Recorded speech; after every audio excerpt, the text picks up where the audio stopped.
I'm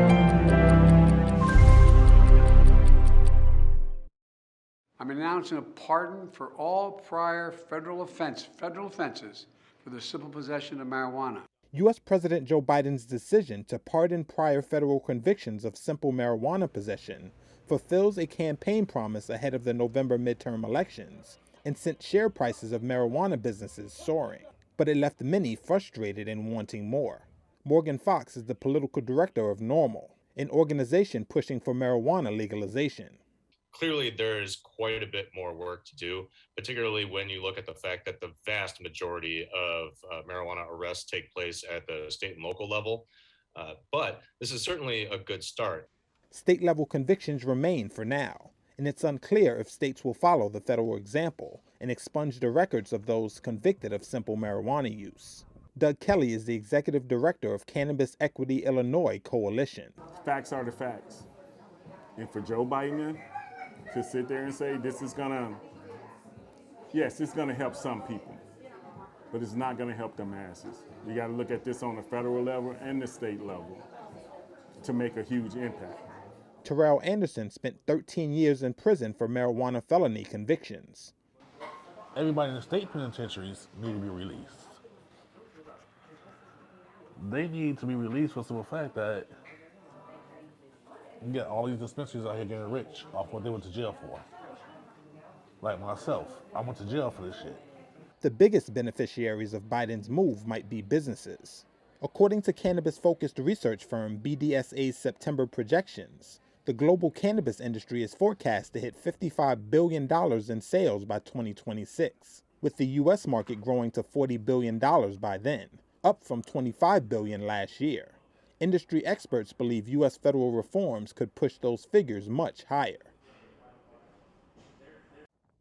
A fire on Chile's Easter Island has caused irreparable damage to its iconic statues. The blaze swept through Rapa Nui National Park earlier this week. It caused several of the statue stones to crack, Mayor Pedro Edmonds told Reuters. Es incuantificable. The damage is unquantifiable, unmeasurable. It is also unrecoverable, because the fire warms the stone, and the stone cracks. Our scientists, along with the park's administration, will have to go to the island to make the corresponding analysis and see how big the damage is, and what we'll have to do in the future. I do not know if there's a solution for this. A preliminary report from Chile's Heritage Ministry said the wildfire started on Tuesday and swept through nearly 150 acres, damaging an unknown number of the sacred statues known as Moai. The report did not specify a cause of the fire. The island had only recently reopened to tourists on August 1st after closing its borders for more than 2 years due to the pandemic. It's about 2,000 miles from the coast of Chile and has over 1,000 of the statues, giant heads carved centuries ago by the island's inhabitants. They are considered sacred by the local indigenous people and have brought the island fame and UNESCO World Heritage status. We are at the edge of the precipice.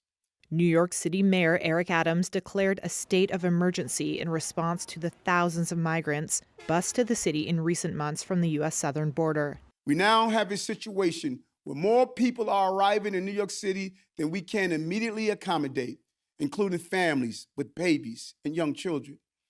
Once the asylum seekers from today's buses are provided shelter, we will surpass the highest number of people in recorded history in our city's shelter system. That shelter system is now at 100% capacity, according to Adams, who, during a Friday speech, said New York City expects to spend $1 billion to manage the influx of asylum seekers. We need help from the federal government, help from the state of New York. New York City is doing our part, and now others must step up and join us. From our federal partners, we need legislation that will allow these asylum seekers to legally work now. More than 17,000 migrants have come to the city since April, according to Adams, and more than 3,000 of them have been bused in New York at the order of Texas Governor Greg Abbott, a deliberate effort to push responsibility for border crossers to his Democratic political opponents. Republicans have faulted the Biden administration for failing to stem the tide at the border. But Democrats have accused Abbott and the similar tactics of Florida's Republican Governor Ron DeSantis of using vulnerable migrants as political props. And while the affair, which Adams called a manufactured crisis, shows no signs of abating, the state of emergency will make it easier for New York City to coordinate their response more quickly. Wall Street fell sharply on Friday, pushing the S&P 500 to a fourth straight weekly decline, despite a two-day rally earlier in the week. The Dow fell more than 2%, the S&P 500 dropped 2.8%, while the Nasdaq lost 3.8%. A solid September jobs report from the Labor Department suggested the Federal Reserve will stay the course with its aggressive interest rate hiking campaign, which Pacer ETF's president Sean O'Hara said would put further downward pressure on the stock market.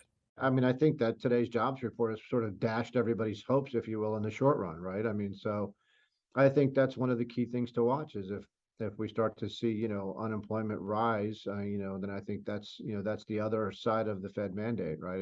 It's control prices and inflation, and then, work towards full employment. So if it looks like what they're doing to fight one is having a negative or deleterious effect on the other, then that could really be the driver to make them sort of slow down a little.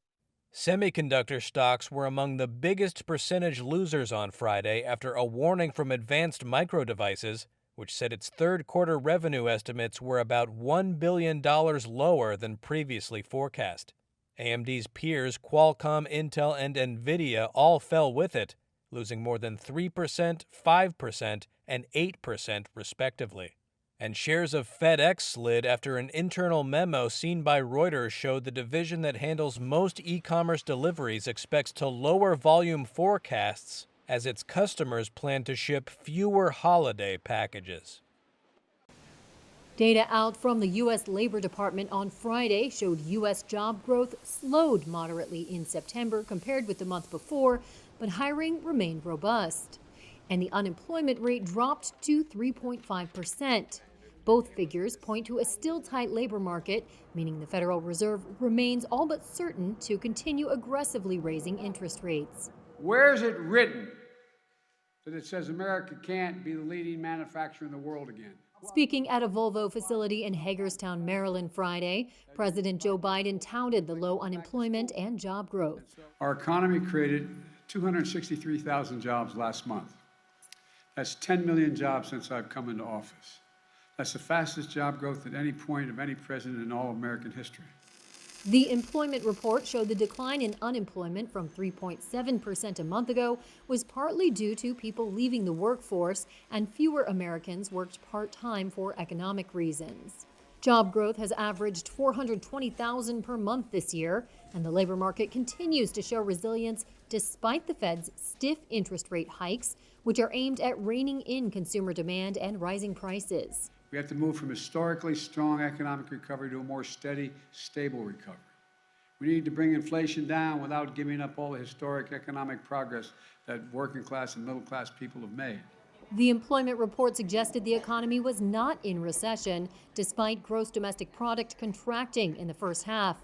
But risks of a downturn next year are mounting as the Fed ramps up its fight against inflation. The U.S. Central Bank has hiked its policy rate from near zero at the beginning of this year to the current range of 3 to 3.25%. September's consumer price report out next Thursday will help policymakers assess their progress in taming inflation ahead of their November meeting.